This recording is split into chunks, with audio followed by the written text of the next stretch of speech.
Hello and welcome to the third episode of Bible FIFA. We're only going to make one change to the team. I'm going to pop in Paul Pogba because we need another Paul option, as our current Paul option is at centre-back, so he's unlikely to score many goals, even though he's written quite a lot of the books in the New Testament. So that'll be the only change to the team. And hopping into the game then, got off to a really good start, chipped in Marcus Rashford for a 13th minute goal, and the confirmation should be coming right about now for that.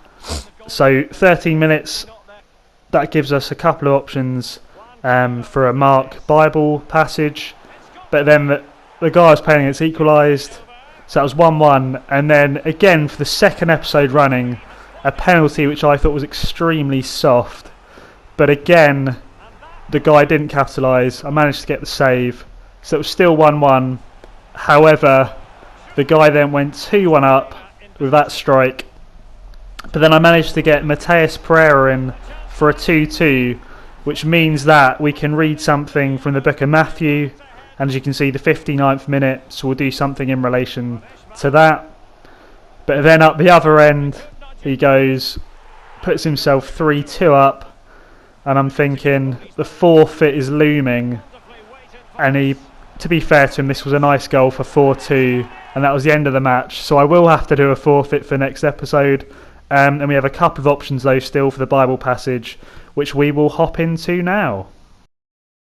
Okay, so into the most important section of the video where we dig into the Bible passages. So I scored with Marcus Rashford in the 13th minute and also Matheus Pereira in the 59th minute, which means we're going to have a look at both Mark chapter 13 and also Matthew chapter 5 verse 9. And that's the first one we're going to have a look at. So Matthew chapter 5 verse 9, Jesus gives an introduction to his Sermon on the Mount, where he goes through a list of different sayings or blessings, otherwise known as the Beatitudes. And in Matthew 5 verse 9, he gives one of these, which says, "Blessed are the peacemakers, for they will be called children of God." And what this is saying is, if you're a Christian, you're called to be a peacemaker. You're called to bring peace into situations, particularly where there isn't any peace. And it's kind of a responsibility as a believer in Jesus to be peacemakers, to be bearers of peace. Jesus is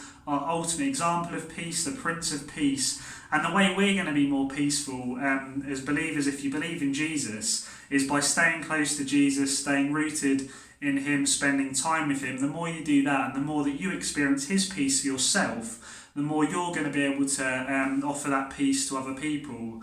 And when you enter a situation, people should see that actually that situation has kind of become more peaceful because of your presence being there, because of God working through you in bringing peace into that situation. And it's kind of challenged me to think, particularly at this time in lockdown, where lots of people on social media are posting, negativity or digs at the government, or, just posting quite, challenging posts. To let's be peacemakers in those situations, to let's not be the first ones to comment, having a dig back or having a go, say, oh, come on, the government are doing the best they can, stop taking the mick out of them, or whatever that might look like. Let's be the ones to respond and trying to bring peace into that situation. If you can see someone's posted something online that shows deep down they're actually really struggling with what's going on behind the scenes, maybe drop them a private message and say, look, how you doing? I saw you post on Facebook, just checking up to see if you're right. Or maybe giving them a more helpful answer to what they've said. And even if you don't agree with them, perhaps be more gentle towards them and say, look, have you thought about this? I completely see where you're coming from. Have you thought about this as an alternative to maybe try and encourage them, rather than being quick to kind of accuse them or go against what they say. So even in subtle situations like that, let's look to bring peace at all times where we can. If you've got brothers or sisters, there's probably times where you can argue with them and fight. It's as best you can. Try to look to avoid those arguments. Try to, obviously don't ignore things which are wrong. You need to talk about them with them, to talk things through, but always look to try and bring peace into that situation, and to address and deal with a situation or argument that may have come up with a friend or a brother or a sister or a mum or a dad in the most peaceful way you can, which is gracious and gentle, rather than quick to flare up There's that proverb, I think, which says about a harsh word stirs up anger, but a gentle word turns away wrath. Like, let's be ones to be gentle and peaceful, to not stir up people's anger, but actually to help calm them down and to help them feel better about the situation.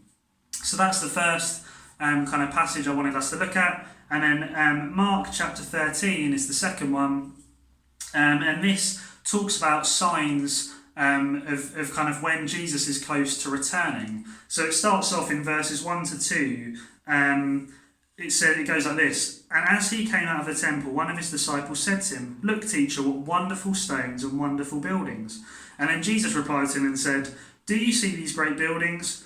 There will not be left here one stone upon another that will not be thrown down.'" And initially, this is a reminder to us that things in this world are temporary, things aren't going to last. Let's remember the most important things in life, such as let's be peacemakers to people, rather than think about, how much money I can earn first and foremost, or, how I can best decorate my house, or, what new clothes I want to buy, or what new kind of piece of technology I want. Let's first remember things in this life are temporary and they're not going to last forever. Let's remember the most important things in life. That's kind of how that speaks to me.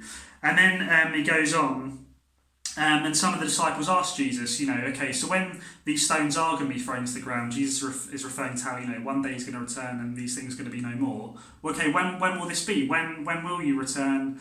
And when will kind of things in this life as we know it come to an end, where you'll come and make a new heavens and a new earth? And Jesus gives some signs of when we can expect to see it getting to a point where things are gradually coming to an end in this world.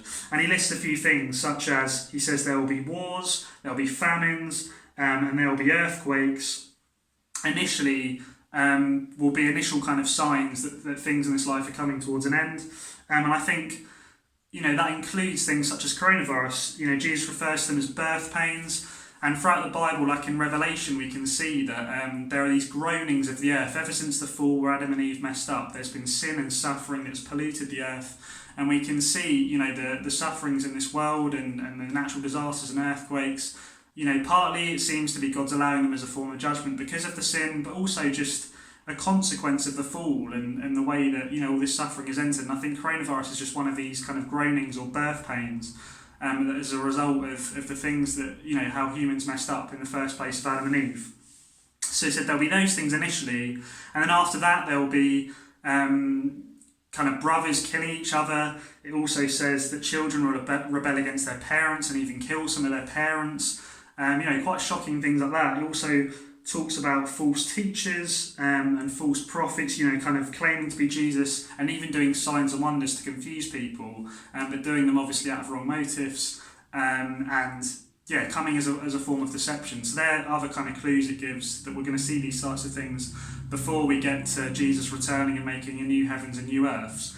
But most importantly, kind of at the end of this chapter, it says that no one will actually know the exact day or hour when Jesus will return. We can have clues, we can have ideas, we can have, we can see things around us in the world and think, things are gradually getting worse, maybe Jesus is coming soon. But the bottom line is, none of us will exactly know when Jesus is going to come again. And it says in that passage we need to be alert, we need to not be sleeping, it says. And I don't think that means literally asleep, otherwise we'd never sleep, we'd always be awake thinking, is Jesus going to come? I can't be sleeping. Because, when he returns, people all over the world, there's going to be some people inevitably physically asleep. I think it's talking about being spiritually asleep, and as believers, as Christians, we need to be alert, we need to be living a life that is staying in tune with Jesus, that's staying close to him. We need to be living in footstep with him daily, and living out the Christian life. And we don't want Jesus to return and us be in a state where I guess we're kind of not ready for him, we're not really close to him, we've fallen away, we're doing our own thing. It'll be a bit embarrassing, and it also, we don't want to regret the kind of times that we missed where we could have been serving God and benefiting other people and blessing them and bringing peace into situations, for example. We want to be ready for Jesus, we want to be close to him when he returns, we want to be doing the best we can for him. And we're going to mess up along the way, but let's keep pressing forward for God. And when he returns, it will be so worth the wait and worth the perseverance of pressing on and doing the best we can for him. So thank you for listening. That's going to be the end of today's episode. As you can tell, I lost 4-2, which means I will do a forfeit for you guys that I'll post on the next video. I'll attach it as probably at the start of the video. So post in the comments suggestions of forfeits I could do, either kind of food eating related or maybe exercise related or some other kind of idea that's realistic that I'll actually do. And I'll pop that at the start of the video for next time for you to enjoy before digging into the FIFA game and another Bible passage. So yeah, thanks for watching. Have a great rest of your day.